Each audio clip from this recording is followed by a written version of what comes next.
திரு செந்தில், ஆட்சி கவிழ்ந்துரும் 6 மாதத்திற்குள்ள மீண்டும் தேர்தல் வரும், அப்படியான ஒரு இக்கட்டான சூழல்லையா தாவேக அரசு இருக்கு? சட்டம் ஒழுங்கு பிரச்சனை இருக்கு, மின்வெட்டு பிரச்சனை இருக்கு, தூய்மை பணியாளர்கள் பிரச்சனை இருக்கு. ஆனா ஆட்சியை கவிழ்ந்துரும், இல்ல ஆட்சிக்கு அரசுக்கு கொடுக்கக்கூடிய ஆதரவை கூட்டணி கட்சிகள் திரும்ப பெற்றுக்கொள்வார்கள்ங்கிற அளவுக்கு மோசமா ஏதாவது இங்க நடந்திருக்கா? ஒரு அமைச்சர் மீது வந்திருக்கக்கூடிய போதைப் பொருள் பயன்படுத்தினார் என்ற குற்றச்சாட்டு, குற்றச்சாட்டு, ஒரு எம்எல்ஏவின் மீது வந்திருக்கக்கூடிய பாலியல் குற்றச்சாட்டு, இந்த மாதிரியான குற்றச்சாட்டுக்கள் எல்லாம் ஒரு பெரிய குற்றச்சாட்டுகளாக கூட்டணி கட்சிகள் எடுத்துக்கொள்ளாது, குறிப்பாக இடதுசாரிகள் கூட எடுத்துக்கொள்ள மாட்டார்கள் என்ற நம்பிக்கையில் நீங்கள் இந்த கேள்வியை கேட்டீர்களான்னு எனக்கு தெரியல. அந்த நம்பிக்கையில் நீங்கள் அந்த கேள்வியை கேட்டிருந்தீங்கன்னா அந்த நம்பிக்கை அவநம்பிக்கை ஆவதற்கான வாய்ப்புகள் இருப்பதாகத்தான் நான் பார்க்கிறேன். இல்லை, ஒரு பேச்சுக்காக இப்போ அமைச்சர் மீது ஒரு குற்றச்சாட்டு, அந்த குற்றச்சாட்டு நிரூபணமாகுது, இல்லை அந்த குற்றச்சாட்டுடைய சீரியஸ் தன்மையை திரு விஜயே புரிஞ்சுக்கிறாருன்னா அந்த அமைச்சர் மாற்றப்படுவார். அவரை ரீட்டைன் பண்ணுறாங்க, இல்லை சட்டமன்ற உறுப்பினருடைய செயல்களுக்கு இவங்க துணை போகிறாங்கங்கிறதுனால அந்த நிலையில தானே கூட்டணி கட்சிகள் இப்படிலாம் செய்கிறாங்களா அப்படின்னு கேள்வி கேட்க முடியும். ரொம்ப பிரதானமான சிக்கலாக நம்ம உடச்சி பேசணும் அப்படின்னா, இடதுசாரிகளின் மீது திரு விஜய் அவர்களுக்கு ஒரு பெரிய அளவில் நம்பிக்கை இல்லையோ, அதாவது காங்கிரஸ் தங்களோடு எந்த இடத்திலும் தங்களுக்கான ஆதரவை திரும்ப பெறாது என்று காங்கிரஸின் மீது வைத்திருக்கக்கூடிய அந்த நம்பிக்கை, அதே அளவிலான நம்பிக்கையை அவரால் விசிகாவின் மீது வைக்க முடிகிறதா அப்படிங்கிறதுல எனக்கு டவுட் இருக்கு. அந்த விசிகாவின் மீது வைத்த அந்த நம்பிக்கையினுடைய பர்சன்டேஜை கூட அளவை கூட அவரால் இடதுசாரிகள் மீது வைக்க முடியலை. ஏன்னா இவங்கெல்லாம் உள்ளீர போய் ஆதரிக்கிறாங்க, அவங்க வெளியிலேருந்து ஆதரிக்கிறாங்க. 123 ஆக்டினால அவங்க காங்கிரஸுக்கு கொடுத்த ஆதரவை திரும்ப பெற்று நீங்கள் இந்தியாவினுடைய அரசியல் போக்கே மாறியது அப்படிங்கிறதையும் நான் உங்களுக்கு இங்கே நினைவூட்டுறேன். இது எல்லாவற்றையும் விட மிக மிக முக்கியமாக தேசிய அரசியலில் ஏற்பட்டிருக்கக்கூடிய மாற்றத்தை இங்கே நம்ம கொஞ்சம் உன்னிப்பாக கவனிக்கணும்னு நினைக்கிறேன். திரு பினராயி விஜயன் அவர்கள் ரொம்ப ஸ்ட்ராங்காக ஒரு விஷயத்தை கன்வே பண்ணுறார். பாஜகவிற்கு வலு சேர்ப்பதாக ராகுல் காந்தி அவருடைய செயல்பாடுகள் இருக்கின்றன அப்படின்னு அவர் சொல்றார். மார்க்சிஸ்ட் கம்யூனிஸ்ட் கட்சி கேரளாவிலும் அவருடைய தேசிய அளவிலான மார்க்சிஸ்ட் கம்யூனிஸ்ட் கட்சியினுடைய விமர்சனங்களும் பாஜகவை நோக்கி எவ்வளவு கூர்மையாக இருக்கிறதோ அந்த அளவிற்கு, இன்னும் சொல்லப்போனால் அதை விட அதிகமாக கூட காங்கிரஸை நோக்கியும் ராகுல் காந்தி அவர்களை நோக்கியும் அவருடைய விமர்சன பார்வையை அவங்க கூர்மைப்படுத்துகிறார்கள். இந்தியா கூட்டணியில் கலந்து கொண்ட போதும் கூட மார்க்சிஸ்ட் கம்யூனிஸ்ட் கட்சியினுடைய நாடாளுமன்ற உறுப்பினர் அங்கே போயும் ராகுல் காந்தியை நோக்கி கடுமையான விமர்சன பார்வைகளை முன்வைத்தார் அப்படிங்கிறத நாம இங்க மறந்துடக்கூடாது. கேரளாவில் சிபிஎம்மும் காங்கிரஸும் எதிரும் புதிரும், அது தேசத்தின் குரலா இல்ல இந்தியா கூட்டணி குரலா? இல்ல, நான் சொல்லிடுறேன். நீங்க அது கம்யூனிஸ்ட் கட்சியினுடைய குரலா இருக்கலாம்ல, இடதுசாரிகளின் குரல், இடதுசாரி குரல். இப்போ இந்தியா கூட்டணியின் குரல் முடிச்சிடறேன். அதுதான் அந்த இடத்துல இந்தியா கூட்டணிங்கிறது யாரெல்லாம்? நீங்க தேஜஸ்வி யாதவ் ஏற்கனவே காங்கிரசின் மீது கடுமையான வருத்தத்தில் இருக்கிறார். நீங்க காங்கிரஸ் இவர் விஜய் அவர்களுக்கு ஆதரவை தெரிவித்தவுடன் நம்முடைய அகிலேஷ் யாதவ் என்ன ட்வீட் போட்டாருங்கிறது எல்லாருக்குமே தெரியும். நாங்கள் ஆபத்து காலங்களில் எங்கள் நண்பர்களோடு இருப்போம் அப்படின்னு ஒரு ட்வீட்டை போடுறாரு. அப்ப அவர் என்ன கன்வே பண்றாரு அப்படிங்கிறது உங்களுக்கு தெரியும். மம்தாவையும் போட்டோ போட்டு மம்தா பானர்ஜி என்ன சொன்னாங்க? ஒரு இக்கட்டான சூழலில் தேசம் தள்ளப்படுகிறது, இடதுசாரிகளோடு இணைந்து செயலாற்றுவதற்கு நான் தயார், அவர்களும் வரணுங்கிற அழைப்பு அவங்க கொடுக்குறாங்க. அப்போ இது எதை நோக்கி நகருது? ஒரு தேர்ட் ஃப்ரெண்டை நோக்கி நகருவதற்கான ஒரு சூழல் உருவாகி இருக்கிறது. ஏன்னா இடதுசாரிகள் காங்கிரஸால் தாங்கள் வஞ்சிக்கப்பட்டிருக்கிறோம், அல்லது காங்கிரஸ் பாஜகவிற்கு ஏதோ இடத்துல மறைமுகமாக உதவி செய்கிறது என்ற ஒரு விமர்சன பார்வையை வெளிப்படையாக காம்ரேடு பினராயி விஜயன் அவர்கள் வைத்து விட்டார். இல்ல, நம்புற மாதிரி இருக்கா? பாஜகவுக்கு அனுகூலம் பண்றதுக்காக ராகுல் காந்தி செயல்படுகிறாருங்கிறது ஏற்றுக்கொள்ளும்படி இருக்கா? அது அவங்க ஒரு குற்றச்சாட்டை சொல்றாங்க, மக்கள் மன்றத்தில் வைப்பாங்க, மக்கள் முடிவு செஞ்சுக்க போறாங்க. நீங்க ஏத்துக்கிறது அல்லது நான் ஏத்துக்கிறது அல்லது பார்வையாளர் ஏத்துக்கிறது இல்ல, கம்யூனிஸ்ட் கட்சிக்கு அப்படி ஒரு பார்வை இருக்கிறது அவங்க வச்சிருக்காங்க. ரெண்டு பேரும் பரஸ்பரம் வச்சுக்கிறாங்க அந்த குற்றச்சாட்டை, பரஸ்பரம் வச்சுக்கிறாங்க. ராகுல் காந்தி இடதுசாரி பினராயி விஜயன் மேல வைக்கிறாரு, ராகுல் காந்தி என்ன வைக்கிறாரு? பாஜகவுக்கு அனுகூலம் பண்றாங்க.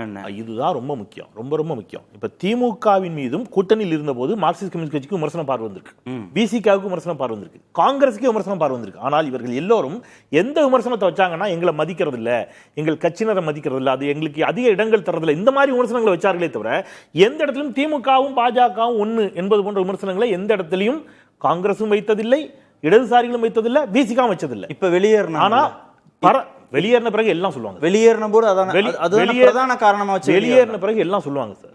விஜய் அவர்கள் தான் நேருவின் மறு வடிவம்னு சொல்லுவாங்க, வாழும் காந்தின்னு சொல்லுவாங்க. அதெல்லாம் விட்டுருங்க. அது வெளியேற பிறகு எல்லாரும் ஒன்று சொல்லுவாங்க. அதுக்குள்ள நான் போக விரும்பல. நான் சொல்றது இருந்தபோது இவங்க கூட்டணியில் இருந்து கொண்டே என்ன விமர்சனங்களை வைக்கிறார்கள் பரஸ்பரம். அப்ப இந்த பரஸ்பரமான விமர்சன பார்வைகளோடு இவர்களால் இந்த கூட்டணிக்குள்ள நீடிக்க முடியுமா? அப்படியான ஒரு சூழல் அவங்க விரும்புவாங்களா? அப்படின்னா இப்போ மார்க்சிஸ்ட் கம்யூனிஸ்ட் கட்சிக்கு என்ன தேவை வருது, அல்லது இந்திய கம்யூனிஸ்ட் கட்சிக்கு என்ன தேவை வருதுன்னா, இங்க அவங்க என்ன நிலைப்பாடு எடுத்தார்களோ அதே நிலைப்பாடு தான் தேசிய அளவில். என்ன நிலைப்பாடு?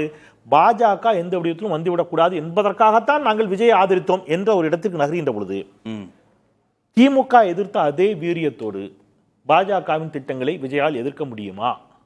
அது போக போகத்தான் தெரியும். ஏன்னா விஜய் அவர்கள் தெளிவாக ஒரு வார்த்தை சொல்றாரு, நாங்கள் ஒன்றிய அரசோடு பெரிய சண்டையெல்லாம் போட மாட்டோம், இணக்கமான போக்கை கையாண்டு நாங்கள் ஒரு ஒரு ஒரு டோனுக்கு போங்கிறார். பாஜக என்ற வார்த்தையே சொல்ல மறுக்கிறார், மோடி என்ற பெயரையே உச்சரிக்க மறுக்கிறார். எந்த இடத்திலும் கண்டனங்கள் வருவதில்லை. 3 முக்கியமான விஷயங்கள் இந்த சமகாலத்தில் இந்த ஒரு 40 நாளுக்குள்ள என்னெல்லாம் நடந்துக்கிட்டீங்கன்னா, திருப்பரங்குன்றம் ஆவணப்படம் திரையிடுவதற்கு காவல்துறை அனுமதி மறுக்கிறது. ஒரு பிரச்சனை வெடிக்குதா? பக்ரீத்தை ஒட்டிய ஆடு மாடுகள் வெட்டுவதற்காக அழைத்து செல்லப்பட்ட ஆடு மாடுகள் காவல்துறையினால் கைப்பற்றப்பட்டு அந்த ஒரு பிரச்சனை எழுகிறது. சிக்கலா இருக்குதா? நீதிமன்றம் வரைக்கும் போச்சு. விவசாயிகளினுடைய கடனை நீங்க முழுமையா ரத்து செய்யலன்னு இடதுசாரிகள் போராட்டம் நடத்திருக்காங்களா? பெண்களுக்கு பாதுகாப்பு இல்லை என்று சொல்லி அனைத்து இந்திய மாதர் சங்கம் பேரணி போறாங்க, பெண்கள் குழந்தைகளுக்கு பாதுகாப்பு இல்லைன்னு. அப்படி போன பெண்கள் அந்த பதிவை போட்ட புதிய தலைமுறை செய்தியின் கீழே மிக கேவலமாக, கண்ணியக்குறைவாக இடதுசாரி அமைப்பை சேர்ந்த தோழர்களை, சகோதரிகளை தாவேகாவினர் வசைபாடினார்கள் என்று சொல்லி முன்னாள் சட்டமன்ற உறுப்பினர் மரியாதைக்குரிய தோழர் சகோதரி பாலபாரதி அவர்கள் அந்த பதிவை எடுத்து போடுறாங்க. அப்போ இந்த சிக்கலோடு இவங்க என்ன செய்ய முடியாது. அவங்க தப்பு அவங்களே தானே சொல்றாங்க, 6 மாதம் புதிய அரசு அவங்களுக்கு அவகாசம் கொடுங்க. அதுதான் சொல்றேன், ஆதரவு கொடுக்கக்கூடிய கூட்டணி கட்சிகளே தானே. நீங்க எக்ஸ்ட்ரீமா ஏதோ ஒரு இடத்தில் சார், நான் அந்த காலக்கெடுவுக்குள்ள போல, ஸ்டாலின் 3 மாதம் சொன்னார், 4 மாதம், அதுல எனக்கு ஆமா 3, அதுக்குள்ள நான் போக விரும்பல. நான் ஆமா 6 மாசத்துல இந்த அரசு கலைஞ்சே தீரும்னு நான் சொல்ல விரும்பல. இது சார் சொன்ன மாதிரி, தராசான் சார் சொன்ன மாதிரி பார்லிமெண்ட் எலெக்ஷன் வரைக்கும் போகலாம். பார்லிமெண்ட் எலெக்ஷன் ஒட்டி ஒரே நாடு ஒரே தேர்தலை நோக்கி நகரலாம். 3 மாசத்துல இது நடக்குமா? எனக்கு அதுல மாற்று கருத்து இருக்குது. ஆனா நான் ஐயப்பாட்டை எங்க வைக்கிறேன்னா, 5 ஆண்டுகள் கூட இந்த அரசு நீடிக்கலாம். நான் அதையும் சொல்றேன், திருப்பி சொல்றேன், 5 ஆண்டுகள் கூட இந்த அரசு நீடிக்கலாம். சுவாமிநாதன் சொன்ன கருத்து தான். என்ன அப்படின்னு கேட்டீங்கன்னா, ஒரு அரசு அமையறது தான் சார் கஷ்டம்.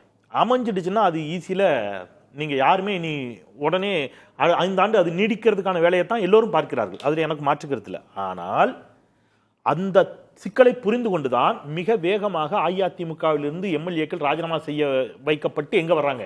தாவேகாவுக்கு வர்றாங்க. ஏன்னா ஏதோ ஒரு இடத்துல கம்யூனிஸ்டுகள் நாடாளுமன்ற தேர்தலை ஒட்டி ஒரு மாற்று முடிவை எடுக்கிறார்கள் என்று வைத்துக் கொள்ளுங்கள். காங்கிரஸ் இருக்கிற அணியில நாங்க இருக்க மாட்டோங்கிற இடத்துக்கு நகர்ந்துட்டாங்கன்னா, அன்னைக்கு அவங்க ஆதரவை திரும்ப பெறக்கூடிய ஒரு சூழல் ஏற்படுமே என்று சொன்னால், அன்னைக்கு தாவேகா அரசுக்கு ஒரு சிக்கல் ஏற்பட்டு நாடாளுமன்ற தேர்தலை விட்டு ஒரு தேர்தல் வைக்கக்கூடிய ஒரு சூழல் ஏற்பட்டால் அது ஆபத்து. இன்னொன்று, குதிரை பேர குற்றச்சாட்டு இந்த அரசின் மீது தொடர்ந்து வைக்கப்பட்டதற்கு வலு சேர்ப்பது போல ஏற்கனவே அமமுகவினுடைய ஒரு எம்எல்ஏவினுடைய வீடியோவை வைத்து ஆளுநர் மாளிகை வாயிலில் திரு டிடிவி தினகரன் ஆதாரத்தோடு சில கேள்விகளை எழுப்பினார். குதிரை பேரம் என்ற குற்றச்சாட்டை வைத்தார்.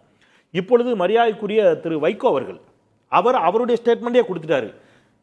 விஜய் அவர்கள் என்னிடம் சொன்னார், நீங்கள் உங்கள் 2 எம்எல்ஏக்களையும் ராஜினாமா செய்ய வையுங்கள், சொல்லுங்கள், நான் உங்களுக்கு பிரச்சாரம் செய்கிறேன், அவர்கள் எங்க நின்னாலும் அவங்களுக்கு பிரச்சாரம் செய்யறேன் என்று சொன்னார் என்று சொல்லிவிட்டார். இன்னைக்கு புதிய தலைமுறைக்கு ஒரு விஜய் சொல்லல, நான் தான் சொன்னேன் அப்படின்னு அவர் பேசின டேப்பு, அவர் பேசின பொதுக்குழுவில் பேசிய வீடியோ எல்லா ஊடகங்களையும் வெளியாச்சு. நான் அதைத்தான் சொல்றேன், நான் என் கற்பனையில எதுவும் சொல்ல, அவர் பேசினதை நான் எடுத்து சொல்றேன். அப்ப இந்த குற்றச்சாட்டுகள் இருக்கு. ஒருவேளை இதையெல்லாம் கணத்தில் கொண்டு ஒன்றிய அரசோ ஆளுநரோ நீங்க கம்யூனிஸ்ட் கட்சிகள் தங்கள் ஆதரவை ஒருவேளை திரும்ப பெறும் சூழல் ஏற்பட்டால், ஒருவேளை நாடாளுமன்ற தேர்தல் அப்படிலாம் ஆசைப்படுறீங்க. நான் ஆசைப்படல. நான் சொன்னேன், நான் அதனால ஏன் ஆசை அது இல்லை, ஏன் ஆசை அதுவே இல்லை. என் ஆசை இந்த அரசு 5 ஆண்டு காலம் நீடிக்கணும். 5 ஆண்டு காலம் நீடிக்கணும். நிஜமாவா? நிஜமா சொல்றேன். வித்தியாசமா இருக்கு. இல்ல, உண்மையிலே நீடிக்கணும். நீடிக்கின்ற பொழுதுதான் நாளொரு மேனியும் பொழுதொரு வண்ணமும் அந்த அரசை விமர்சிக்கிறீங்க. எஸ், ஆனா 5 ஆண்டுகள் இந்த ஆட்சி நீடிக்கணும் விருப்பப்படுறேன். ரெண்டும் முரண்பாடான புள்ளி இல்ல. ஏன்னா இந்த அரசு 5 ஆண்டு காலம் நீடித்தால் மட்டும்தான் வளர்ச்சி அரசியலுக்கும் கவர்ச்சி அரசியலுக்கும் மக்களுக்கு வேறுபாடு தெரியும். நீங்க ஒரு கேள்வி கேட்டீங்கல்ல, 3 மாதத்துல கவுந்துடுச்சுன்னு வைங்க, இவங்க என்ன சொல்லுவாங்க தெரியுமா? எங்களை கவுத்தி விட்டாங்க, இல்லைன்னா நாங்க சீனாவை முந்திருப்போம். சரியா? இல்லைன்னா நாங்க எங்க விருப்பம் தெரியுமா? வேற லெவல்ல நாங்க அவ்வளவு ஐடியா வச்சிருந்தாரு எங்க அண்ணன் விஜய் அண்ணன். எல்லாத்தையும் ஸ்பாயில் பண்ணிட்டாங்க. 5 வருஷம் முழுமையா விட்டதுக்கு அப்புறம் இவர்கள் 508 வாக்குறுதிகள் நீங்கள் எதையெல்லாம் நிறைவேற்றினார்கள் என்று கேட்டபொழுது நாங்கள் தரவுகளோடு வாதிட்டோம். அதே போல தாவேகா வாக்குறுதிகளை எடுத்து ஒன்னா டிக் பண்ணுவோம். 11.19 பொருளாதார வளர்ச்சியில் உங்களிடம் கொடுத்து சென்றது திமுக. நீங்க இப்ப என்னவா இருக்கீங்கன்னு கேட்போம். சட்டம் ஒழுங்கு சிக்கல் என்னவா இருக்குன்னு கேட்போம். பாலியல் குற்றச்சாட்டுகள், இங்க இருக்கக்கூடிய சட்டம் ஒழுங்கு சீர்கேடு, போதைப் பொருள் கலாச்சாரம், கள்ள லாட்டரி, திருட்டு லாட்டரி விற்பனை, இப்படி இருக்கக்கூடிய அத்துணை கேள்விகளை முன்வைத்து 5 ஆண்டுகளில் உங்களுடைய ஆட்சி வளர்ச்சி அரசியல் அல்ல, கவர்ச்சி அரசியல் தான் என்பதை மக்களுக்கு தெளிவுபடுத்தி இந்த திரை கவர்ச்சியிலிருந்து அவர்களை நிரந்தரமாக விடுவிப்பதற்கு அது உதவும் என்று நான் நம்புகிறேன்.